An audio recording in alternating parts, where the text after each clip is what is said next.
Assalamualaikum warahmatullahi wabarakatuh. Halo guys, kami dari kelompok 5. Kami beranggotakan Alfi Syaratu Arti, Ami Widya Stuti, Aziza Nurul Aini, Dewi Uliasyari, dan Yulisa. Kami di sini akan membahas tentang model pembelajaran biologi. Mari simak penjelasan kami yuk. Hakikat model pembelajaran. Dalam hal ini, model pembelajaran yang dipilih dan dikembangkan guru hendaknya dapat mendorong siswa untuk belajar dan mendayagunakan potensi yang mereka miliki secara optimal. Model-model pembelajaran dikembangkan utamanya beranjak dari adanya perbedaan berkaitan dengan berbagai karakteristik siswa. Selanjutnya, pengertian model pembelajaran. Model pembelajaran adalah sebagai suatu desain yang menggambarkan proses rincian dan menciptakan situasi lingkungan yang kemungkinan siswa berinteraksi sehingga terjadi perubahan atau perkembangan pada diri siswa. Berikutnya ada ciri khusus model pembelajaran menurut Ismail 2003. Yang pertama ada rasional teoristik, yang kedua tujuan pembelajaran, yang ketiga tingkah laku, dan yang keempat lingkungan belajar.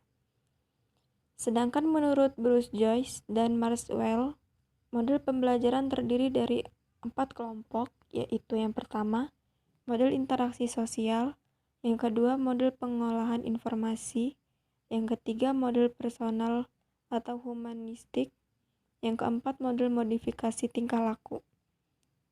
Berikutnya ada pemilihan model pembelajaran sebagai bentuk implementasi strategi pembelajaran.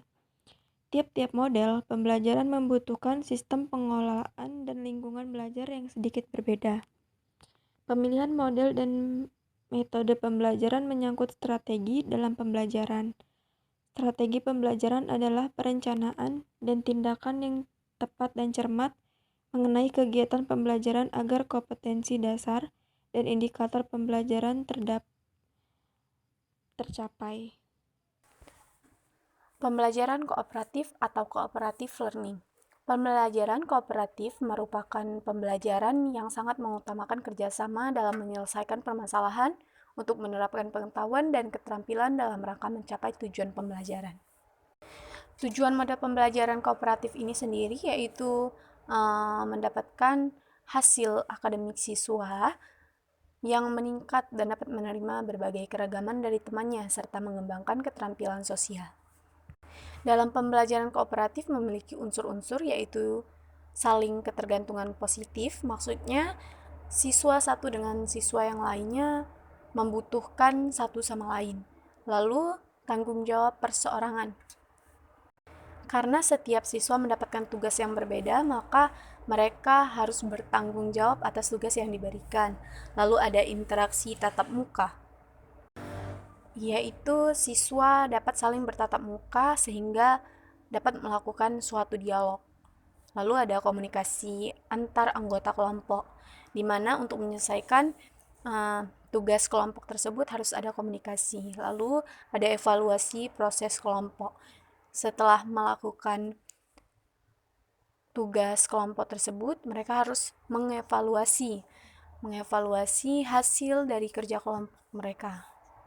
Adapun sinteks dari pembelajaran kooperatif, yaitu guru harus menyampaikan tujuan dan memotivasi siswa, menjadikan informasi, mengorganisasikan siswa dalam kelompok-kelompok, membimbing kelompok bekerja dan belajar, evaluasi, serta memberikan penghargaan. Lalu selanjutnya yaitu ada pembelajaran kooperatif tipe Student Team Achievement Division. Langkah yang harus diambil, pertama, guru harus menyampaikan materi pembelajaran ke siswa secara klasikal. Langkah kedua, guru membagi siswa ke dalam beberapa kelompok, dan di setiap kelompok terdiri dari 4 atau 6 siswa yang heterogen, baik dari segi kemampuan, agama, jenis kelamin, atau lainnya. Langkah ketiga dilanjutkan dengan diskusi kelompok untuk penguatan materi, atau saling membantu dan memperdalam materi yang sudah diberikan. Langkah keempat, guru memberikan tes individual, masing-masing mengerjakan tes tanpa boleh saling membantu di antara anggota kelompok. Lalu langkah yang terakhir yaitu guru memberikan penghargaan pada kelompok berdasarkan perolehan nilai atau predikat yang mereka peroleh dari kuis yang dilakukan. Pembelajaran kooperatif tipe Jigsaw. Apa sih pembelajaran kooperatif tipe Jigsaw? Yaitu suatu tipe pembelajaran kooperatif yang terdiri dari beberapa anggota dalam suatu kelompok yang bertanggung jawab atas penguasaan bagian materi belajar dan mampu mengajarkan materi tersebut kepada orang lain dalam kelompoknya. Nah, teknik ini dapat bekerja sama dengan siswa lainnya dan mempunyai tanggung jawab lebih dan mempunyai banyak kesempatan pula untuk mengolah informasi yang didapat dan meningkatkan keterampilan berkomunikasi dan bersosialisasi. Model pembelajaran seperti ini harus dioptimalkan ya, karena dapat meningkatkan kemampuan kreatif siswa dan tentunya meningkatkan prestasi siswa. Pembelajaran ini itu meningkatkan komunikasi siswa karena menggunakan tipe belajar ini, siswa jadi berani menyampaikan apa yang telah ia dapat kepada kelompok lain maupun kelompok sendiri, sehingga siswa yang kurang percaya diri untuk menyampaikan bisa dilatih untuk lebih berani dengan pembelajaran model ini. Di sini, di model pembelajaran Jigsaw ini, peran guru itu hanya memfasilitasi dan memotivasi para anggota kelompok ahli agar mudah untuk memahami materi yang diberikan. Kunci dari tipe Jigsaw ini adalah kemandirian setiap siswa terhadap anggota tim yang memberikan informasi yang diperlukan. Artinya, para siswa harus memiliki tanggung jawab dan kerjasama yang positif dan saling ketergantungan untuk mendapatkan informasi dan memecahkan masalah yang diberikan. Bagaimana sih cara pembelajaran tipe Jigsaw ini? Baik, di sini saya akan menjelaskan sedikit langkah-langkah metode pembelajaran tipe Jigsaw ini. Pertama yang harus kita lakukan adalah guru itu harus membagi ke dalam beberapa kelompok. Misal yang terdiri dari 4 sampai 6 siswa gitu ya. Nah, setiap anggota kelompok diberi tugas untuk memilih dan mempelajari materi yang telah disiapkan. Contohnya, misal satu kelas ada 40 orang anak. Nah, guru akan membagi ada 5 topik yang akan dipelajari. Jadi kelompok asalnya jadi 40 dibagi 5. Jadi hasilnya ada 8 kelompok ya. Setelah itu, kelompok asal setelah masing-masing siswa menentukan pilihan, mereka langsung membentuk kelompok ahli berdasarkan materi yang dipilih. Langkah yang ketiga itu setelah setiap kelompok ahli mempelajari untuk diskusi tentang materinya masing-masing, setiap anggota dalam kelompok ahli kembali lagi ke kelompok asal untuk menjelaskan atau menularkan apa yang telah mereka pelajari, didiskusikan di kelompok. Nah, langkah yang keempat, tipe peran guru lebih banyak sebagai fasilitator, yaitu memfasilitasi tadi. Nah, yang terakhir, setelah masing-masing anggota dalam kelompok selesai menyampaikan apa yang dipelajari sewaktu dalam kelompok ahli, guru memberikan soal atau kuis pada seluruh siswa. Soal harus dikerjakan secara individual. Nilai dari pengerjaan kuis individual digunakan sebagai dasar pemberian nilai penghargaan untuk masing-masing kelompok. Dari langkah-langkah di atas, kelemahan yang kita tahu, yang kita dapat dari pembelajaran Jigsaw ini yang pertama, kondisi kelas yang cenderung ramai karena perpindahan siswa dari kelompok satu ke kelompok lain. Pasti ya. Yang kedua, dirasa sulit meyakinkan untuk berdiskusi, menyampaikan materi pada teman jika tidak punya rasa percaya diri. Buat anak-anak pemalu ini pasti agak sedikit sulit. Kemudian yang ketiga ada kurang partisipasi beberapa siswa yang mungkin masih bergantung pada teman lain. Biasanya terjadi dalam kelompok asal. Kelemahan berikutnya, siswa yang aktif akan lebih mendominasi diskusi dan cenderung mengontrol jalannya diskusi. Nah, di antara kelemahan itu tentu saja ada kelebihannya. Kelebihan dari pembelajaran tipe Jigsaw ini yang pertama, ruang lingkup dipenuhi ide-ide yang bermanfaat dan menarik untuk didiskusikan. Kemudian, meningkatkan rasa tanggung jawab siswa terhadap pemahaman pembelajaran materi untuk dirinya sendiri dan orang lain. Kemudian ada meningkatkan kerjasama secara kooperatif untuk mempelajari materi yang ditingkatkan. Dan juga ya pastinya melatih keberanian dan tanggung jawab siswa untuk mengajarkan materi yang telah ia dapat kepada anggota kelompok lain. Pembelajaran kooperatif tipe investigasi kelompok atau group investigation. Pembelajaran model ini didasari oleh gagasan John Dewey tentang pendidikan yang menyimpulkan bahwa kelas merupakan cermin masyarakat dan berfungsi sebagai laboratorium untuk belajar tentang kehidupan di dunia nyata yang bertujuan mengkaji masalah-masalah sosial dan antar pribadi. Pada dasarnya, model ini dirancang untuk membimbing para siswa mendefinisikan masalah, mengeksplorasi berbagai hal mengenai masalah itu, kemudian mengumpulkan data yang relevan dan mengembangkan, kemudian menguji hipotesis. Untuk tahapan-tahapan dalam menerapkan pembelajaran kooperatif investigasi kelompok ini ada beberapa hal, yaitu yang pertama, tahapan pengelompokan, yaitu tahap mengidentifikasi topik yang akan diinvestigasi serta membentuk kelompok investigasi dengan tiap kelompok 4-5 orang. Pada tahap ini, yang pertama siswa mengamati sumber, memilih topik, dan menentukan kategori-kategori topik permasalahan. Kemudian siswa bergabung pada kelompok-kelompok belajar berdasarkan topik yang mereka pilih atau menarik untuk diselidiki. Yang kedua yaitu tahap perencanaan. Tahap planning atau tahap perencanaan ini untuk tugas-tugas pembelajaran. Kemudian yang ketiga, tahap penyelidikan. Nah, untuk tahap ini, pelaksanaan proyek melakukan kegiatan sebagai berikut, yaitu pertama siswa mengumpulkan informasi, menganalisis data, dan membuat simpulan terkait dengan permasalahan-permasalahan yang diselidiki. Kemudian masing-masing anggota kelompok memberikan masukan pada setiap kegiatan kelompok. Lalu siswa saling bertukar, berdiskusi, mengklarifikasi, dan mempersatukan ide dan pendapat. Kemudian yang keempat, tahap pengorganisasian. Pada tahap ini, kegiatan siswa sebagai berikut. Nah, yang pertama itu, anggota kelompok menentukan pesan-pesan penting dalam proteknya masing-masing. Kemudian, anggota kelompok merencanakan apa yang akan mereka laporkan dan bagaimana mempresentasikannya. Lalu, wakil dari masing-masing kelompok membentuk panitia diskusi, kelas, dan dalam presentasi investigasi. Kemudian, yang kelima, tahap presentasi.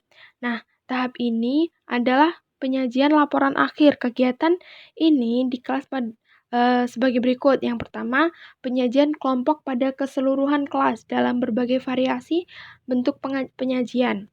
Nah, kelompok yang tidak sebagai penyaji terlibat secara aktif sebagai pendengar, kemudian pendengar mengevaluasi, mengklarifikasi, dan mengajukan pertanyaan atau tanggapan terhadap topik yang disajikan.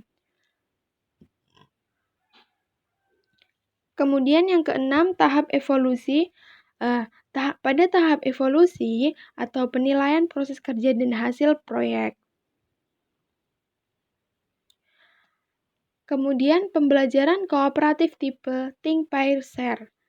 Think, Pair, Share merupakan salah satu pembelajaran kooperatif yang dikembangkan oleh Frank Lehman dari Universitas Maryland pada tahun 1985. Think, Pair, Share memberikan kepada para siswa untuk berpikir dan merespons serta saling bantu satu sama lain. Sebagai contoh, seorang guru baru saja menyelesaikan suatu sajian pendek atau para siswa telah selesai membaca suatu tugas.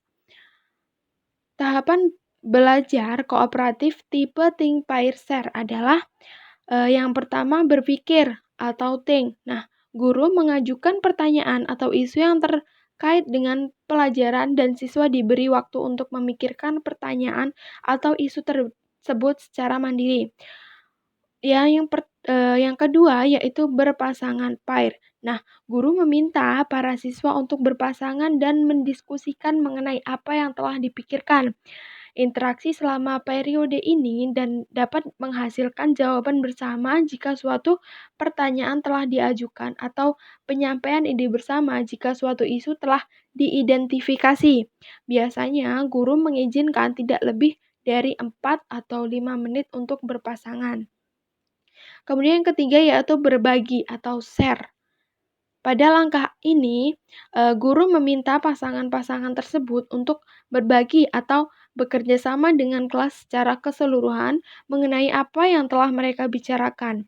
Nah, pada langkah ini akan menjadi efektif jika guru berkeliling kelas dari pasangan satu ke pasangan yang lain, sehingga seperempat atau setengah dari pasangan-pasangan tersebut memperoleh kesempatan untuk melapor. Pengajaran berdasarkan masalah. Problem based instruction. Pengajaran berbasis masalah dikembangkan untuk membantu siswa mengembangkan kemampuan berpikir, pemecahan masalah dan keterampilan intelektual. Belajar berbagai peran orang dewasa melalui pelibatan mereka dalam pengalaman nyata atau stimulasi. Keterbatasan dari model ini yaitu: yang pertama, persiapan pembelajaran kompleks; yang kedua, sulit mencari problem yang relevan; yang ketiga, terjadi miskonsepsi; dan yang keempat, memerlukan waktu yang lama.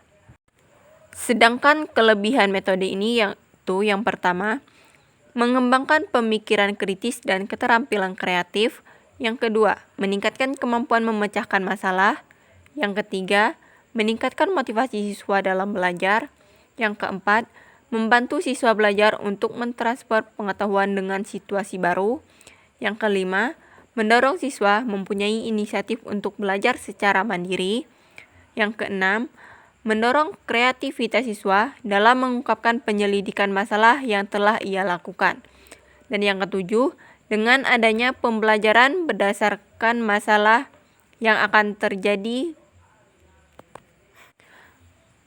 Yang ke-8, dalam situasi pembelajaran berdasarkan masalah, siswa mengintegrasi pengetahuan dan keterampilan secara simultan dan mengaplikasikannya dalam konteks yang relevan. Dan yang ke-9, pengajaran berdasarkan masalah dapat meningkatkan kemampuan berpikir kritis, menumbuhkan inisiatif siswa, motivasi intelektual untuk belajar, dan dapat mengembangkan hubungan interpersonal dalam bekerja kelompok. Langkah-langkah model pembelajaran berdasarkan masalah yaitu: yang pertama, guru menjelaskan tujuan pembelajaran; yang kedua, guru membantu siswa mendefinisikan dan mengorganisasikan tugas belajar; yang ketiga, guru mendorong siswa untuk mengumpulkan informasi yang sesuai dan melakukan eksperimen; yang keempat, guru membantu siswa dalam merencanakan dan menyiapkan karya yang sesuai. Kemudian yang kelima, guru membantu siswa untuk melakukan refleksi atau evaluasi terhadap penyelidikan. Pembelajaran kontekstual. Contextual teaching and learning. Pendekatan kontekstual merupakan konsep belajar yang membantu guru mengaitkan antara materi yang diajarkan dengan situasi dunia nyata siswa dan mendorong siswa untuk membuat hubungan antar pengetahuan yang dimilikinya dengan penerapannya dalam kehidupan sehari-hari sebagai anggota keluarga dan anggota masyarakat. Komponennya yaitu: yang pertama, konstruktivisme. Konstruktivisme adalah proses membangun atau menyusun pengetahuan baru dalam struktur kognitif siswa berdasarkan pengalaman. Yang kedua, menemukan atau inquiry. Menemukan adalah proses pembelajaran yang didasarkan pada pencapaian dan penemuan melalui proses berpikir secara sistematis. Yang dimaksud dengan langkah sistematis yaitu merumuskan masalah, mengajukan hipotesis, mengumpulkan data, menguji hipotesis berdasarkan data yang dikumpulkan, dan kemudian membuat kesimpulan. Yang ketiga, bertanya. Dalam hal ini, kegiatan bertanya berguna untuk menggali informasi, mengecek pemahaman siswa, membangkitkan motivasi siswa untuk belajar, merangsang keingintahuan siswa terhadap sesuatu, memfokuskan perhatian siswa pada sesuatu yang diinginkan, membimbing siswa, menggali pemahaman siswa, menyegarkan kembali pengetahuan siswa, dan membangkitkan respon kepada siswa. Yang keempat yaitu masyarakat belajar atau learning community. Masyarakat belajar yaitu suatu model pembelajaran yang diperoleh melalui kerjasama dengan orang lain. Yang kelima yaitu pemodelan. Pemodelan adalah proses pembelajaran dengan memperagakan sesuatu sebagai contoh yang dapat ditiru oleh setiap siswa. Yang keenam yaitu refleksi. Refleksi adalah cara berpikir tentang apa yang baru dipelajari atau berpikir ke belakang tentang apa yang sudah dilakukan di masa lalu. Dan yang ketujuh yaitu penilaian nyata. Penilaian nyata adalah proses yang dilakukan oleh guru untuk mengumpulkan informasi tentang perkembangan belajar yang dilakukan oleh siswa.